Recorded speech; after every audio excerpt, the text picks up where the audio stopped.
Hi, everybody. Welcome to another testimonial video. I am so excited to interview Taylor. She's been on my mind to bring to you guys for a long time because she has a really unique story. I'm going to let her tell you all about it, but what I really love is that she had been in a career for a long time. She had an abrupt layoff, which she'll tell you more about. But for me, it's not even about that part of the story. It's her triumphant pivot of how she changed her career. So stay tuned because we have a really fun Q&A about to happen. But yeah, welcome to the show. So Taylor, hey, why don't you Hi. introduce yourself and share a little bit about you? So I'm Taylor Frank. I am currently the founder and CEO of Triformis Strategic Frontiers. I had a 25-year career, starting with IBM for about 23 years, and then moved with a whole arm of the company into a brand new spinoff called Kendrell, and I was there for about 2 years, and got my 25-year quarter century club membership. And the very next day, I was laid off. So, yeah, I had a pretty massive career pivot at that point. Amazing. Well, not amazing, but I love to hear like the shift in your story because you spent 25 years somewhere. You were in a very corporate, very you know, trajectory path. And I think what was really interesting is when we first met, and I would love to hear even like what your thoughts were when you found me or what brought you to coaching. But I know that our initial part of working together was about finding a new job. So that Yes. was definitely a piece of it. And what I really loved is that you took back control of your career, even if it didn't look exactly how you expected. Yeah, when I was laid off, it really felt like the ground had been pulled out from underneath me. I had spent years building my career, leading teams, driving operational efficiencies, delivering impactful results. And then suddenly I was faced with a lot of uncertainty.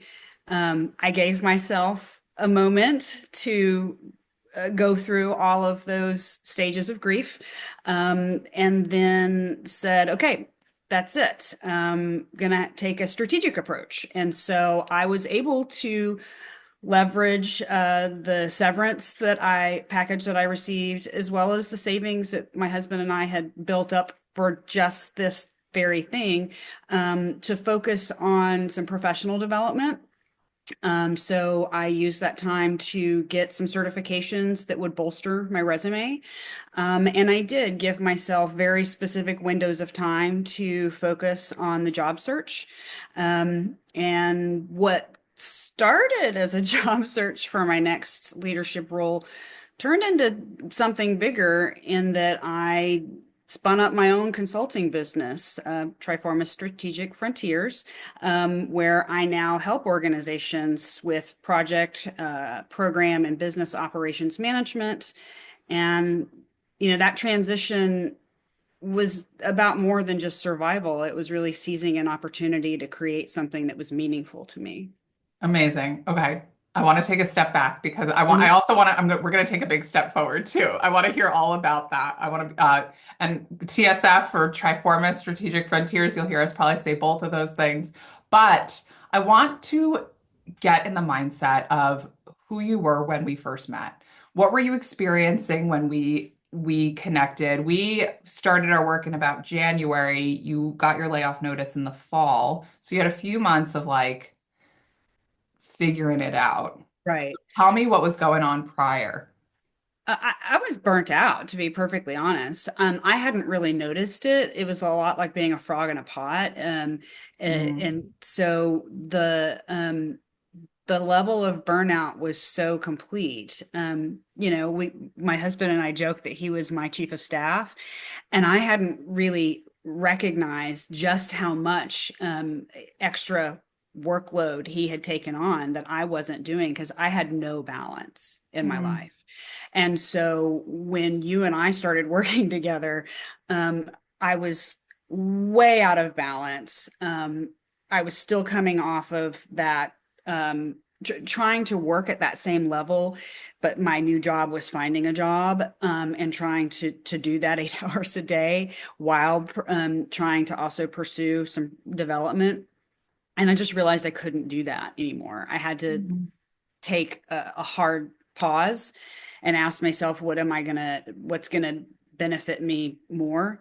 And I started focusing on trying to create balance. And so that meant I'm not going to look for a job for a period of time. And I'm going to be okay with that because I'm going to spend time focusing on my professional development, getting rest, and finding balance, getting the balance back in my home, because that foundation really is important. And I wanted that to be a reflection of what my new career was going to be. I needed to have that balance going into whatever my new career was going to be in order for me to not find myself again in that burnout zone.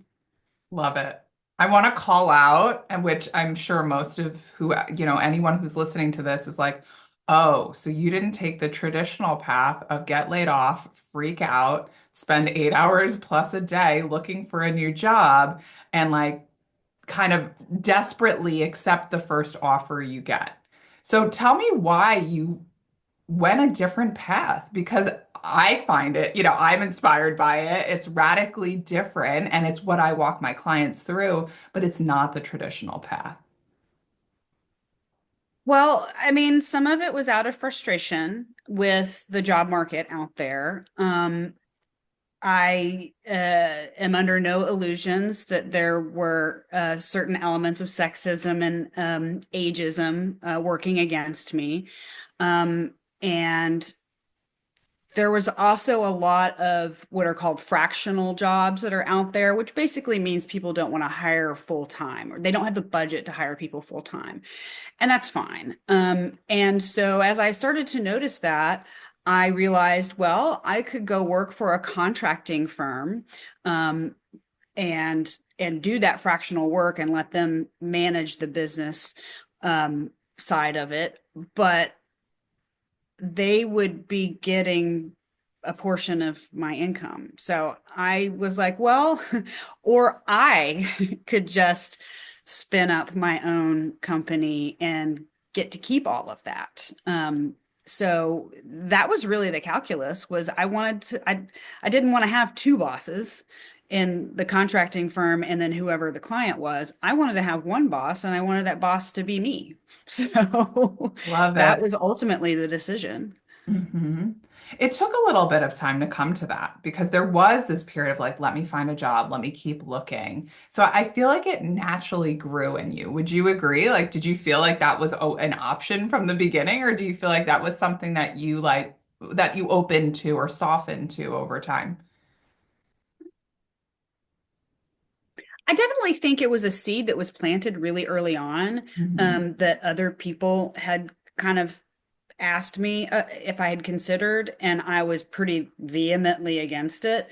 I And remember. for some of the reasons why there are parts of owning your own business that I just flat don't like. And once I realized, oh, that can be outsourced, that seed started to germinate. So it really was definitely something that I had to kind of let grow before I was ready to accept it. But then once it did, it kind of took over.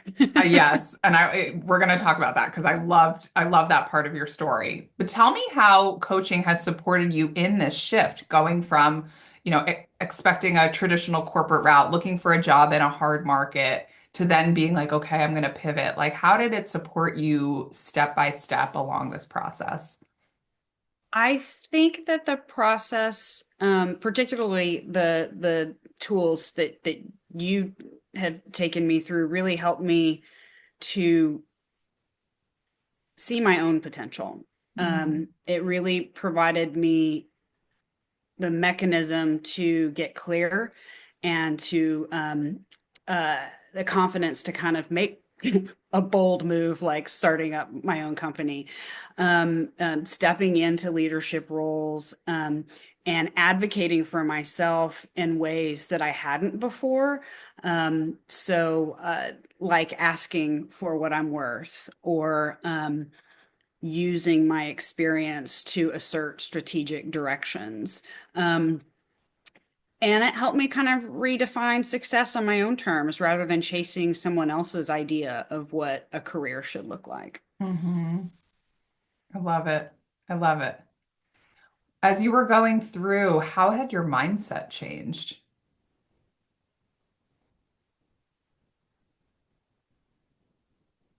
Well, I think that there were a few things that I sort of knew intellectually, but I maybe hadn't really put into practice. And so it gave me space to kind of experiment Mm. with things like work batching, so that I could avoid context switching, because that was one of the things that was really contributing to burnout.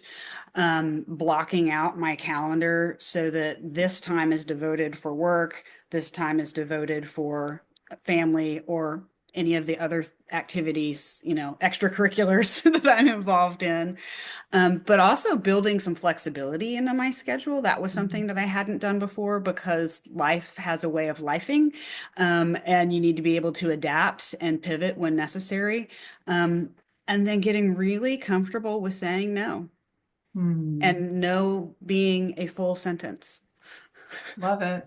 Love that. Everyone likes to add a comma after that, after saying Yeah, no, right? No, but or right. no, and yeah, amazing. I love that. Yeah, I mean, personally, I've seen you shift of almost like expecting that a certain way it's supposed to be, and really, for lack of a better word, like surrendering to what was in the moment. So, okay, I don't have a job in this moment. How do I make sure that my family is safe? Okay. And we did things to make sure that that safety created then stability for you too, give yourself time and space to go to the gym and not feel guilty or think that you should be on LinkedIn instead, or giving you time and space to help your family as it's, we all have life, family and life and things and demands like parents and, kiddos. And I think it's just wonderful to hear how much space and grace you gave yourself in that transition. Well, yeah, and that's the other thing too, is that in some ways that transition was a blessing, because I had family members who needed my presence, to physically move them and help them through a major transition in their own lives. It gave me the opportunity to be fully present for them, and not also worrying about working for somebody else or running my own business at the time.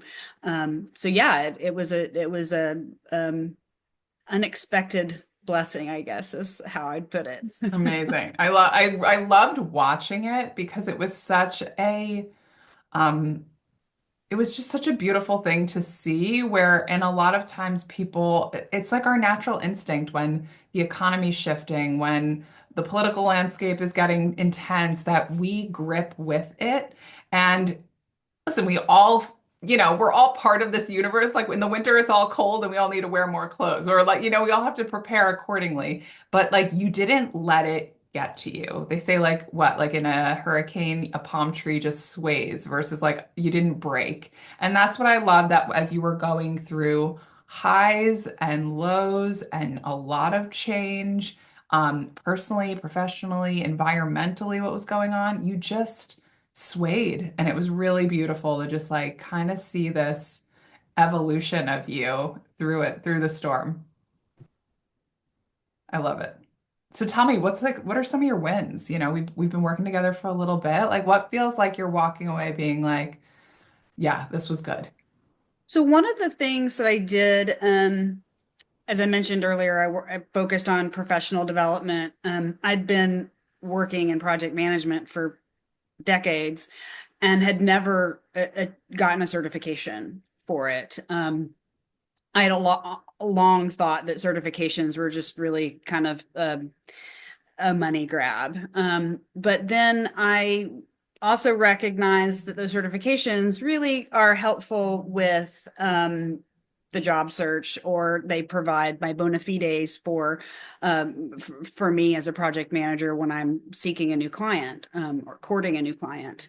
Um, so I got my PMP certification, a project management professional, and for anyone who's taken that exam, she's a doozy. It's a lot, and so in that process, I decided I needed accountability partnership, and so I created a study group. Hmm. And that study group, once I got my certification, I wanted to keep it going, and that turned itself into a seat on the PMI Austin board as the study group chair. So now I run that study group. I'm in the process of developing other study groups and having sort of a hub and spoke model that is a repeatable system that PMI chapter will continue even after I step down from that chairmanship.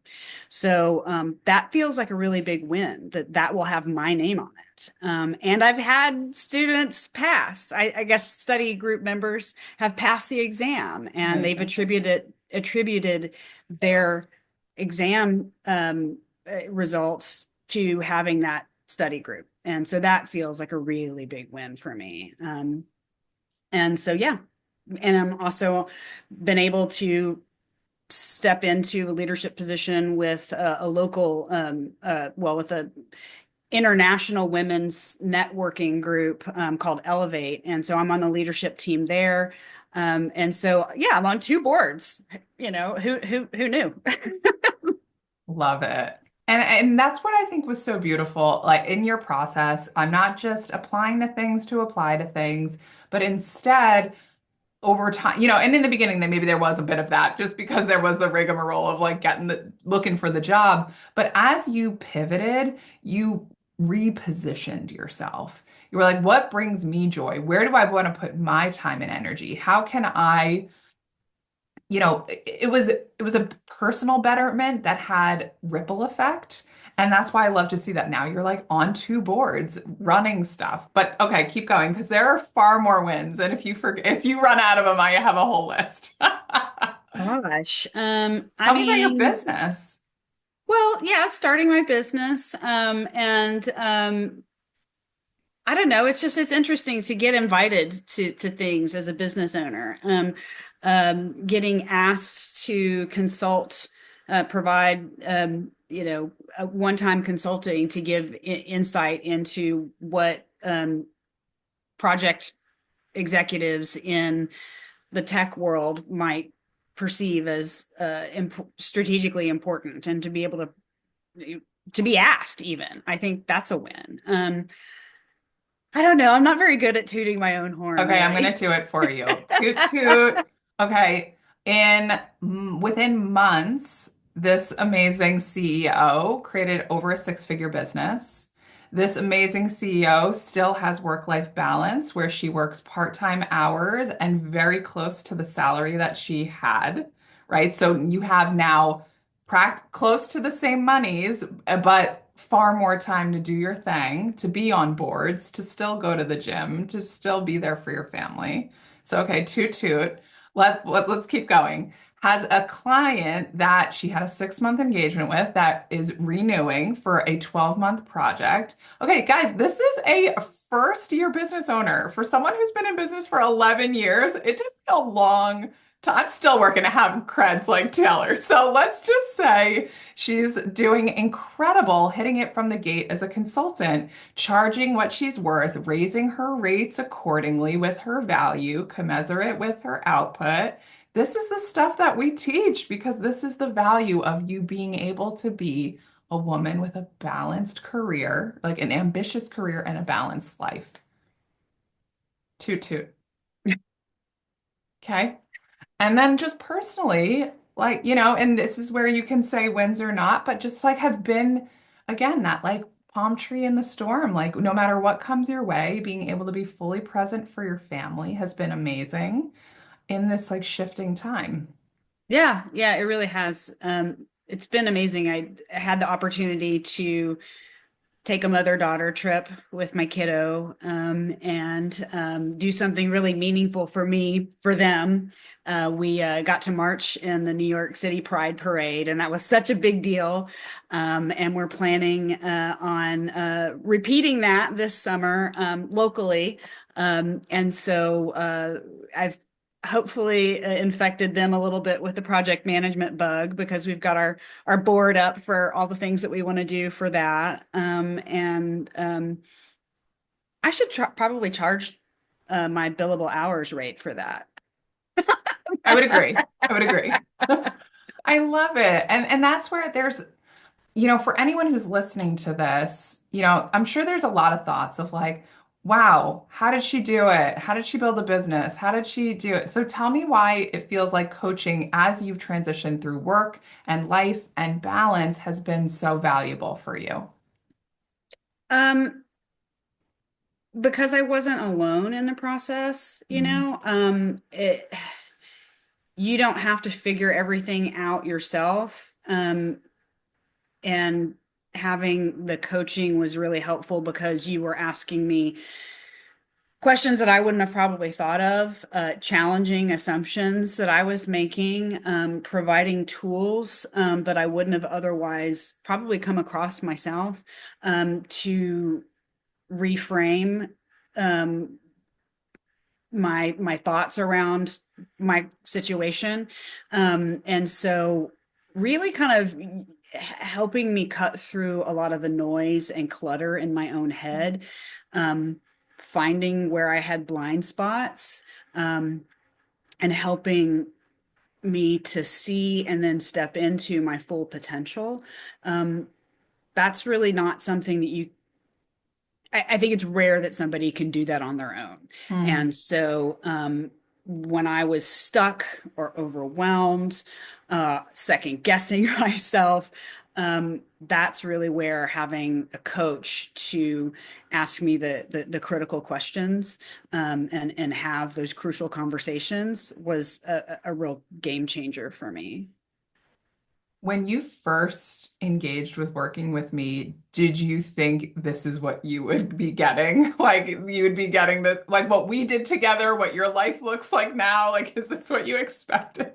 No, I really didn't. But, I'd had coaches that had been provided to me through work, and I had a very different expectation. I think a lot of those coaching relationships were designed to try to get more out of me for my employer, and this was try get more balance for me for my benefit. And I think that's this dramatically different. So no, I had no idea that it was going to lead to me running my own business and not feeling burnt out anymore. I mean, there are days, but there's pockets of stress is a lot different than looking back and seeing an entire year or two of just constant stress. And I think that's a huge win. And so I don't think I would have been able to do that and rebuild everything in a more balanced way absent coaching. I love that. I'm like, there's so many things I could say from this, but I love that. When you think about other coaches, like, so the difference is like, like you said, versus like a corporate one is trying to like squeeze the most juice out of you. This other one's trying to create the most balance that you could get. Is there anything else that felt different from our experience that versus other experiences that you've had? And I think it's just valuable for anyone who's maybe done coaching to hear maybe how it would be different. I think your approach is way more organic. I mean, when you can sometimes you can almost see the machinery. Like you can tell that, oh, this is the coachy question you're going to ask me. Um, uh, so that's a real turnoff for me when I can tell I'm being coached. It doesn't feel like I'm being coached. These are conversations. Um, and so I think that just sort of the laid back kind of organic way that you approach it makes it makes it feel like I'm not being coached. And Mm. therefore I don't have like the resistance. I think for me, I kind of when I can see the machinery, I immediately tense up and become resistant. And I didn't have that. Yeah, I love that. I do feel like a lot of the clients I work with, but for us specifically, it's like it just builds. It's like we could see what has happened. I know where you want to go because we're clear on your goals and we just keep moving in that direction. And it feels just so natural based on, I'm doing my thing. The machine is still working, but like you said, it doesn't feel so forced. So I appreciate that because it's nice to hear how it's different. So if somebody was considering maybe coaching or hesitant or just maybe uncertain because they've either had coaches in the past that had that experience of squeezing the most out of that person, or maybe just hesitant because they've never made an investment in themselves like this before, what might you say to them or what advice would you give? I would say, well, kind of just echoing what I said earlier, is that you don't have to figure out everything on your own.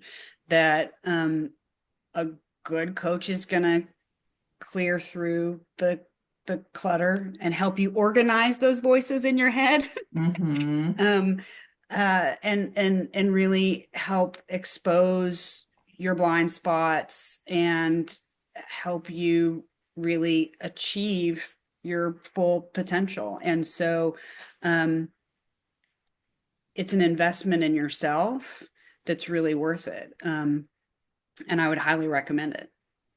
Amazing. Amazing. Is there anything else you'd like to share about your story, about yourself, about, that you'd want to share with an audience of someone who's listening to this, who's like maybe coming from where exactly you were, recently laid off after 25 years and being like, now what? Well, just like I said, take the time to invest in yourself because nobody else is going to really, um, it coaching is an investment. And it's not just the financial investment, it's the time. It's the time in the sessions, it's the time doing the homework. And that investment really will pay off. I that would be my advice is take a step back, figure out where you want to go, and then make the investment to get a navigator, somebody to help you navigate that. Love it. Thank you so much, Taylor. I love your story. I'm so happy you came on here for an interview. I hope that, I actually know, I don't even hope, I know that this is going to impact so many just because your story is so inspiring from some like such a traditional corporate route to then being brave enough to take a bold leap and to now be the CEO and on two different boards. Heck yeah. So thank you so much for sharing your story with us. I know it's going to have a ripple effect. Thank you, thank you, It's my thank you. pleasure. Thanks for having me.